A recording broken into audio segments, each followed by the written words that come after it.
What does without recourse mean?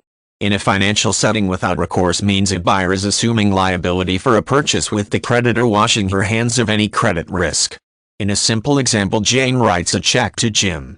Jim endorses the check and signs it over to Sally with a note indicating that he makes the transfer without recourse. If the bank refuses to cash the check for Sally, she must go to Jane to recover the funds as Jim has signed away liability.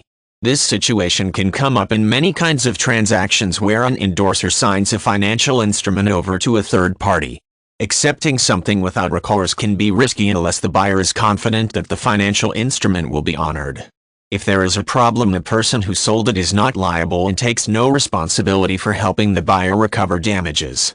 Instead, the buyer must go to the person who originally issued the instrument and may have to trace it through several owners and handlers to find the right person. Buyers who accept something without recourse may expect a discount on the price in compensation for their risk. People purchasing things like mortgages, bonds, and similar instruments can negotiate a better asking price or other terms on the grounds that if they are going to assume more financial risk, it is only fair to provide them with an incentive to do so. This can be especially important in large financial markets where people may be dealing in substantial sums of money with instruments involving variable risk, and the discount is an important part of the negotiation. For individuals evaluating a situation where they can acquire a financial instrument without recourse, it is important to consider the risks. These may be low, as in the case where Sally accepts a check and knows Jane is good for the money, so there should be no problems with cashing the third-party check.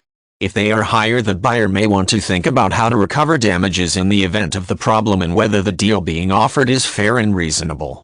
The term without recourse can also show up in law, referring to contracts where a person has no legal recourse to claim damages in the event of a problem. These types of contracts put people at a disadvantage, and it is important to review terms carefully and to ask an attorney for advice before signing such agreements.